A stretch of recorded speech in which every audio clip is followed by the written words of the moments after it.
यहाँ हम स्क्रीन पे क्लास 10th का सामाजिक विज्ञान का असाइनमेंट का आंसर देख रहे हैं। जो भी बच्चे इस वीडियो को देख रहे हैं, वीडियो के डिस्क्रिप्शन में सारे सब्जेक्ट के असाइनमेंट के आंसर के प्लेलिस्ट को बना के अपलोड कर दिया गया है।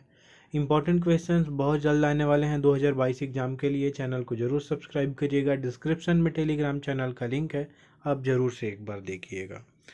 यहाँ पे देखिए, पहला क्वेश्चन आता है, मोटे अनाजों के उत्पादन में कमी होने के क्या कारण हैं। तो यहाँ पे कमी होने के क्या कारण है आपको दिखाई दिया होगा, यहाँ पे लिखा गया है।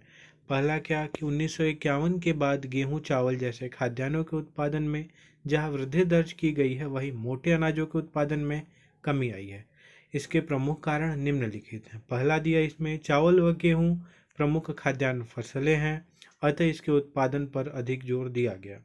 दूसरा कारण क्या बताया गया कि फसल उत्पादन आज एक व्यवसाय बन चुका है। इस कारण किसान उन्हीं फसलों को प्राथमिकता देते हैं जिनमें अधिक लाभ मिल सके।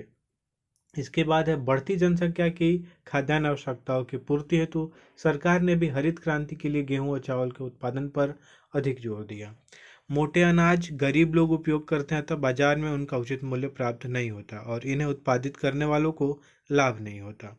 पांचवा है, सरकार द्वारा इन अनाजों के उत्पादन हेतु कोई प्रोत्साहन नहीं दिया गया। तो इतने सारे रीजन हैं, आप देख सकते हैं कि क्यों यहाँ पे मोटे अनाजों के उत्पादन में कमी हुई। इसके बाद दूसरा नंबर क्वेश्चन है कि रूस में 1861 से 1940 के बीच किसानों की स्थिति में क्या क्या परिवर्तन आए। तो यहाँ पे किसानों की स्थिति के बारे में, परिवर्तन के बारे में लिखा गया है कि सन 1861 से ईस्वी तक रूस में कृषकों को अर्धदास के रूप में रखा गया था। किसान जमीन से बंधे थे और वे बिना भूस्वामियों की आज्ञा से दूसरे काम धंधे नहीं कर सकते थे या गांव छोड़कर नहीं जा सकते थे। सन 1861 ईस्वी में जार की घोषणा के बाद किसानों को इस प्रथा से मुक्ति तो मिले, अगर तब भी जमीन भूस्वामियों के पास ही थी और किसानों को यह जमीन ऊंचे किराए पर मिलती थी। जार की पहल पर भूस्वामियों ने कुछ जमीन किसानों को दी, मगर उसके लिए किसानों को बहुत बड़ी कीमत चुकानी पड़ी। शासन की ओर से यह रकम भूस्वामियों को चुकाई गई और किसानों को इसे किस्तों में पटाना था। जब तक वे इसे पटा नहीं देते, उन्हें गांव छोड़कर जाने की अनुमति नहीं थी। सन 1917 ईस्वी में तक कई पीढ़ियां बीतने पर भी किसान यह ऋण चुकाते रहे। कुल मिलाकर 1861 के सुधारों से भूस्वामी ही लाभान्वित हुए और किसान कानूनी रूप से आज़ाद तो हुए, मगर आर्थिक रूप से और बुरे हालातों में फंस गए।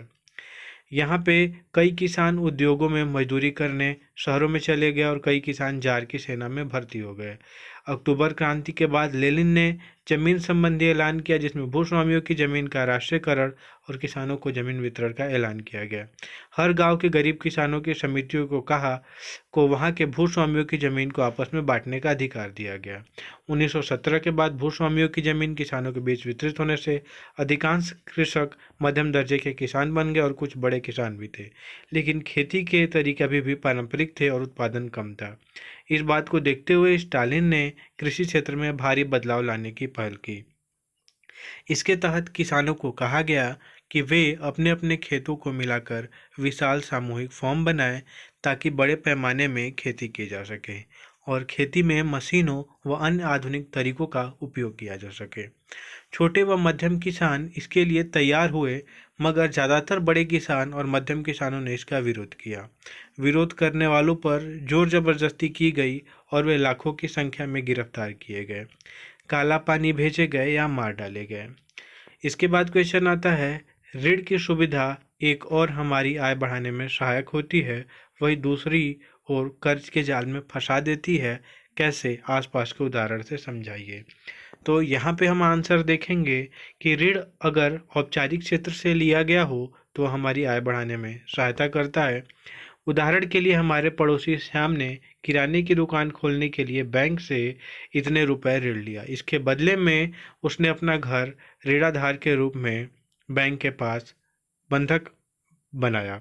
जब श्याम की दुकान 2 महीने बाद अच्छी चलने लगी तो उसके ऋण की किस्त 10,000 प्रति माह देना आरंभ किया। धीरे धीरे उसकी दुकान अच्छी चलने लगी और 3 वर्ष में श्याम ने अपना पूरा ऋण चुका दिया तथा घर भी छुड़ा लिया। इस प्रकार ऋण ने श्याम की आय बढ़ाने में सहायता की। गांव के छोटे मोटे किसानों के पास औपचारिक क्षेत्र से ऋण प्राप्त करने के लिए साख का अभाव रहता है, जिसके कारण उन्हें गांव में ही महाजन से ऋण लेना पड़ता है। इसका ब्याज इतना अधिक होता है कि वह इसको चुका नहीं पाते और उन्हें दूसरा ऋण लेना पड़ जाता है।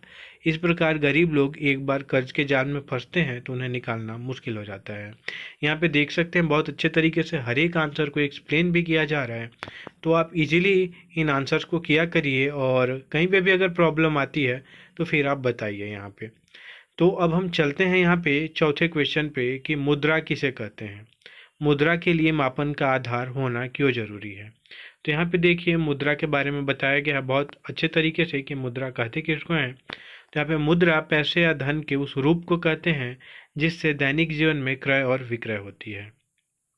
इसमें सिक्के और कागज के नोटों दोनों आते हैं। आमतौर में किसी देश में प्रयोग की जाने वाली मुद्रा उस देश की सरकारी व्यवस्था द्वारा बनाई जाती है। मसलन भारत में रुपया और पैसा मुद्रा है। इसके बाद आप देखते हैं कि मुद्रा के मापन आधार होना जरूरी है, क्योंकि मापन के आधार से मुद्रा की कीमत निर्धारित होती है। वही निर्धारित कीमत वस्तु क्रय करने, सेवा शुल्क अदा करने का माध्यम बनती है। आज मुद्रा ही विनिमय का आधार है। मुद्रा हमारे लेन देन को सरल बनाती है। इसके बाद आंसर आपका खत्म हुआ। चलिए देखते हैं कैसे इसके पीडीएफ को आप डाउनलोड कर सकते हैं। असाइनमेंट के आंसर के पीडीएफ को डाउनलोड करने के लिए आपको गूगल पे जाके सर्च करना होगा cgbasicsupport.in। उसके बाद आपको इस वेबसाइट पे जाना होगा, इसको नीचे स्क्रॉल करना होगा, ऑप्शन दिखेगा आपको असाइनमेंट 2021-22, उस पर क्लिक करके सभी सब्जेक्ट के असाइनमेंट के आंसर के पीडीएफ आप इजीली डाउनलोड कर सकते हैं।